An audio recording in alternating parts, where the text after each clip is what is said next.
Hey everybody, welcome in to Hafeman Brothers Talking Bucks tonight.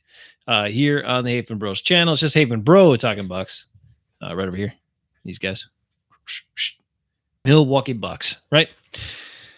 Man, look, everybody knows some of the obvious things. And sometimes when you talk about sports, you need to state obvious things. It's kind of the way it goes. And then people are like, oh, you're just stating the obvious. Well, sometimes you got to state the obvious. That's the way it works. And then you try to talk about also some things maybe that aren't so obvious. And that's what I'm on tonight. I wanted to bring up a couple things I haven't heard after Game 3, after the Bucks got their first finals victory since 1974 on Sunday. So, man, look, what one game can change a lot of perspectives. And if the Bucks continue to play the way they played in Game 3, excuse me, I think it could be the first Bucks championship since 1971 in 50 years of my lifetime. First Bucks championship of my lifetime is possible. Now, after the first two games, a lot of people were saying the series is over. Phoenix is too fast. Their guards are too good, blah, blah, blah. We covered a bunch of things that could change, that could be different, in our previous shows. And some of those things were different. Number one, Jrue Holiday shot much better. Chris Middleton didn't shoot that much better, a little bit better. He was not as big a part of the offense as, other games, but that's okay. He did his role well and he still contributed. And the Bucks got contributions from other guys, which they need. Let's be real, okay? This team needs contributions from Super Pat. I call him Super Pat anyway. Pat Connaughton. They need Bobby Portis to make some plays and score and get some rebounds. They need Jeff Teague even to hit a couple shots coming off the bench. And I'd like to see a little more Teague actually taking those outside jumpers. The only mistake I think Teague made in the last game of Game 3 is that rather than shooting a three, he tried to go for a floater off the dribble. And I don't know when the last time he's gotten to do that in a game. It's been quite a while. So Jeff Teague, you are shooting great at threes. If you got an open one, let it fly, man. He's probably got the best 3-point percentage on the team right now, and he's got the best looking stroke from three on the team right now. So if Jeff Teague is open for three, shoot it. Let it go. Let it go, Jeff Teague. I trust you, man. The other thing is there's some interesting observations I've made thinking about the Bucks. Okay. And I have to get into a little bit of some of the conversation, the national conversation that's gone on since after Game 2 and Game 3, Giannis's historic performances, because he was dominant. He has been a monster, right? You guys all know the stuff. Back-to-back 40-plus point games with 10-plus rebounds. Only a handful of guys in the history of the NBA Finals have ever done that, and have even multiple 40-point games in the finals, much less back-to-back. So Giannis was dominant, and he can continue to dominate. And if Phoenix makes major adjustments to try to take that away, then life should be easier for everybody else. So either way, Giannis is still impacting the game. Even if he scores 40 points, or if now Phoenix is like, man, we got to double them all the time. We got to change the way we're playing defense. They're going to leave open shots for other guys. The guys got to knock them down. We know that. But as long as they play together and play smart, they'll be just fine. Okay, a couple of quick things. Then I'm going to get into this thing about Giannis. I'm sorry, I got to hammer on something a little bit, but it's just because it's totally ridiculous what some national people are saying and still not giving Giannis his cred, his due, after what he's done. It's amazing. Anyway, we'll talk about that. All right, number one is, I don't know if anyone else noticed this. Let me know if you did. If you're coming on and joining me in the chat and you're going to be in here, that's cool. Fire some comments in there if you'd like. But number one is PJ Tucker. I watched a bunch of people talk about the game after the game. I watched them the days after the game. I watched a lot of these videos from, analysts all across the board. And I didn't hear a single person. Now, maybe I missed something. I didn't see it all. But everybody knows how much Devin Booker struggled in Game 3. And I think that was a direct result, not just being on the road, but a direct result of PJ Tucker playing him extremely physically, getting up on him, making him uncomfortable, bumping him bumping him over and over and being really, really physical with him. Now, if the officials are going to allow that physical play, which normally in the playoffs they do, Tucker's a big dude, right? He's a solid guy. And most guys with Booker, they're like playing back. They're playing back because they're worried he's so fast. They're going to, he's going to beat you off the dribble. Well, he can back you up off the dribble and then pull up and shoot. So that's not really a good way to defend him. But what Tucker did in all the time that he was on him, I thought was masterful, because he got up in him, bumped him, bothered him, knocked him around a little bit. And I think it threw off his timing. I think it threw off his game. I think he didn't know how to attack after that. And I think that's why he really struggled in game 3. Plus, there was good help defense by Giannis, by other guys at times too. Really rattled up Booker. But the very first key to that was PJ Tucker throwing his weight around. I want to see more of it. I want to see Tucker, if he's supposed to be the defensive master, do the same sort of stuff he did to Durant. He was very physical with Kevin Durant. Now, Durant is a little more skilled and polished shooter than Devin Booker is. But I think Tucker can start to take Booker a little bit out of the series and make him less effective. And that will help the Bucks win too. All right, number 2. Here's one of the obvious things. Jrue Holiday shot better. He just shot better. But you want to know why? Because he took shots that work better for his game. I don't know if anyone else has noticed this. There's 2 very distinct things about the Bucks starting big guards, the big time guys, Jrue Holiday and Chris Middleton. Number 1, Jrue Holiday on a catch and shoot is not very good. If he's just sitting there at the 3-point line, someone kicks it out to him and he shoots it, he's not very good at making it. He doesn't make them most of the time on those catch and shoots. But if he's on the dribble and can jump back and step back and come off and let the ball fly, he shoots a pretty high percentage on those. So Jrue Holiday did that in game 3, and he shot much better and much better from 3. In addition to that, the other sneaky thing I think is that he wore these glossy black shoes. So Jrue, stick with the glossy blacks, baby. I think it's a good luck charm. Chris Middleton is the exact opposite of that. Chris Middleton off his dribble shoots a much lower percentage. But when Middleton can be spotted up, someone kicks it to him and he's a catch and shoot, that thing goes in, 8 times out of 10. 8 times out of 10, I guarantee you. I mean, Chris Middleton is awesome at catch and shoot. So the Bucks need to think about that the way they play offense. All right, Holiday, if you're going to dial up a 3, make sure you're dribbling first. Middleton, if we're going to get him a 3, somebody else set him up. And that can work multiple ways. That can be dribble drive, or it can be, hey, get it inside to Giannis, kick it out. Get it inside to somebody else, kick it out. Brook Lopez if they're posting up. And I got to love that too. The Bucks are bringing back some of the post-up game, which has been lacking in the NBA. And I don't know why the NBA went totally away from that, but there's still room for the post-up game, and the Bucks are showing it in these playoffs, in these finals. Lopez can do it, and Giannis sure the heck can do it too. All right, and then I got to give some shout-outs to my man, Super Pat. Super Pat Connaughton, flying around, doing what he does, screaming off the edge to try to get some O boards. He's actually led the Bucks in offensive rebounding in a bunch of games in the playoffs. I don't know if you realize that, but he has.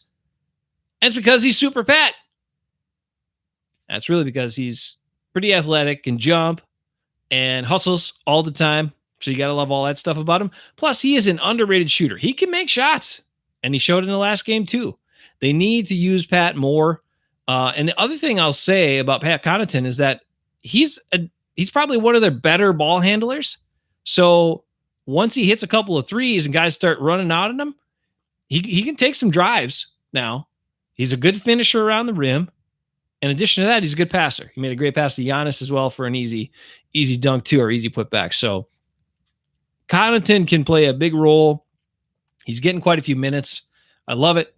Love his energy. And he can do more than just play defense and shoot threes. Plus his defense is pretty darn good. He was D'ing up Chris Paul pretty darn good in game 3 too. So Super Pat, keep going, baby.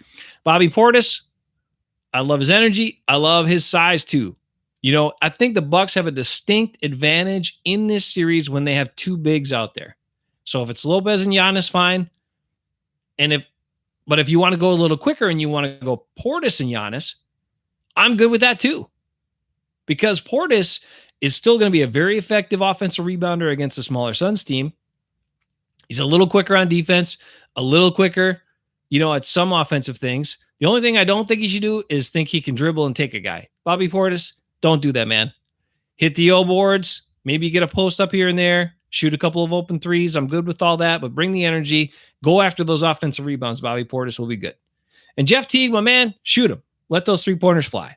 All right, those are some of my big notes. The other thing that was noticeably different from the Bucks offense, which I know a lot of people talked about how, I don't know how it gets so stagnant and they do some of the dumb things they do at times and have done.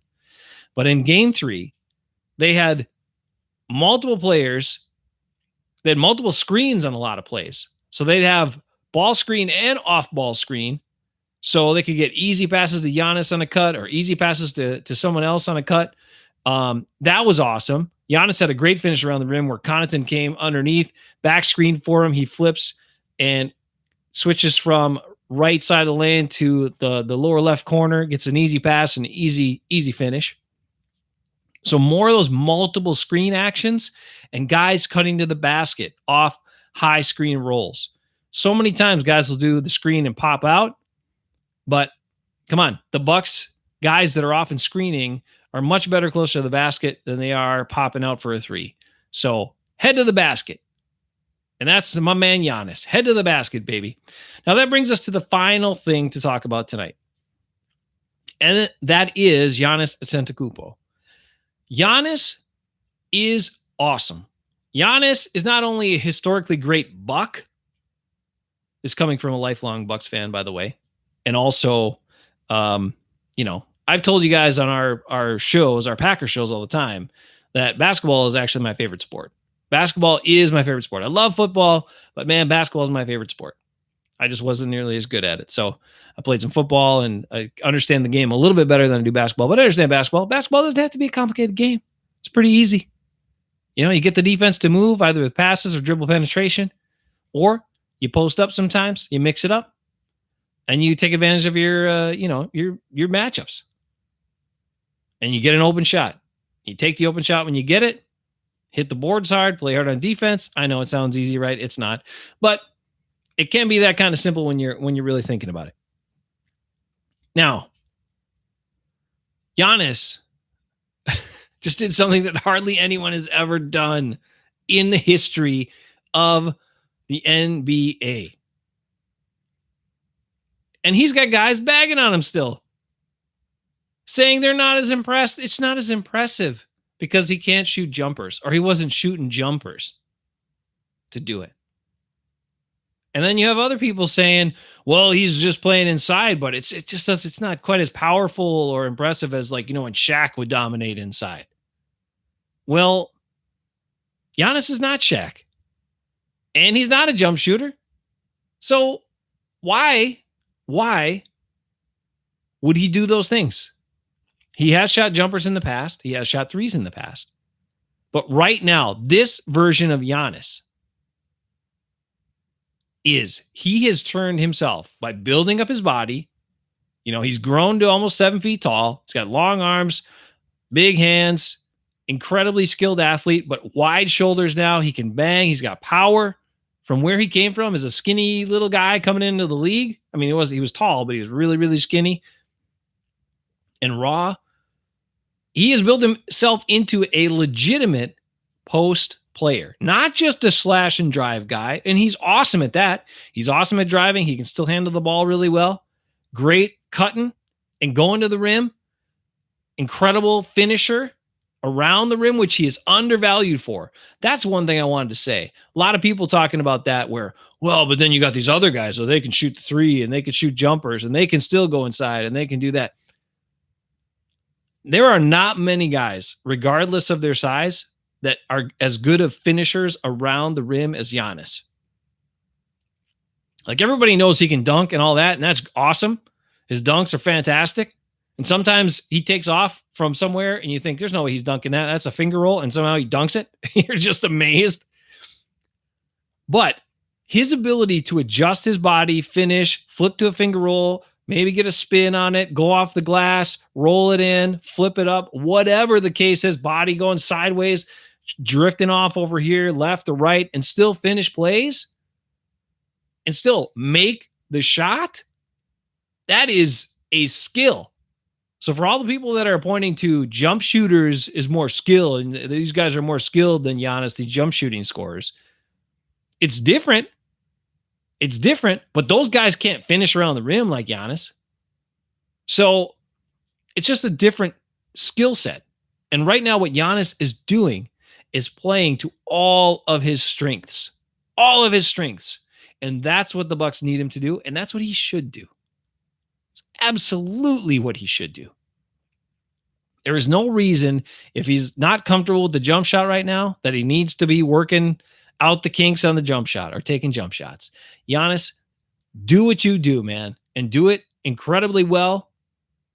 And the rest of the team, handle the rest of it. They got to step up, hit the outside shots when needed. That's the way this Bucks team needs to play. It's their best chance to win. And that's perfectly fine. That does not mean he's not a dominant, incredible, amazing, top whatever player in NBA history, because he's going to be there. He's already got 2 MVPs. He's got incredible scoring, statistics, rebounds, all of it, defensive player of the year, all that stuff, right? He's just lacking an outside shot right now. So what? There is no requirement as a basketball player that you have to have a great outside shot in order to be considered a great player. He's scoring points. He's scoring points. Doesn't matter how you score them. You score them. And by playing to your strengths, he's much more efficient than a bunch of guys are. He's getting the job done. And he's taking Phoenix out of their game. They don't know how to handle him right now. And I hope they don't figure it out either. Although even if they try to make some adjustments, I think Giannis will still be able to get through it. On top of that, one more thing about Giannis. Can we just recognize how awesome of a guy he is? Like if you haven't watched some of his press conferences throughout, time, of course, history, he's always been great. But even kind of catching the ones now, he's really trying to enjoy the experience at the NBA Finals. He's having fun. He's also joking around with people a little bit, showing more of his personality. He is an incredible ambassador for your team, for your city, for the Milwaukee Bucks organization. And we are damn lucky to have that guy on our team. Plus, he plays harder than anybody else. He works as hard as anyone ever. And he's committed to being his best all the time. And he does it with great presence and a great attitude. And one other thing, I don't know if you also saw this. I'm sure you probably noticed it, but he was just gobbling up balls down low. Guys threw some iffy passes down there a few times. It probably should have been turnovers, but it was a bad pass behind him, thrown into traffic, whatever. And Giannis was like, that's my ball. That's my ball. And he just gobbled it up and then threw it down. Giannis is a monster in the best possible way. And he's bringing the Bucks back into this thing. And they better win tomorrow night. All right. I love my Bucks and I love my basketball. And the Bucks have never been in the NBA Finals in my lifetime. So I'm going to come on here, even though we're normally a Packers show, and talk about it. You guys have a great night. Enjoy the Bucks. Enjoy the NBA Finals. Enjoy Giannis and appreciate him. We need the other guys too. Everybody step it up. Bucks, man, I think they can do it. I don't want to put a number on it. I'm just going to keep believing. Peace out. Stay well.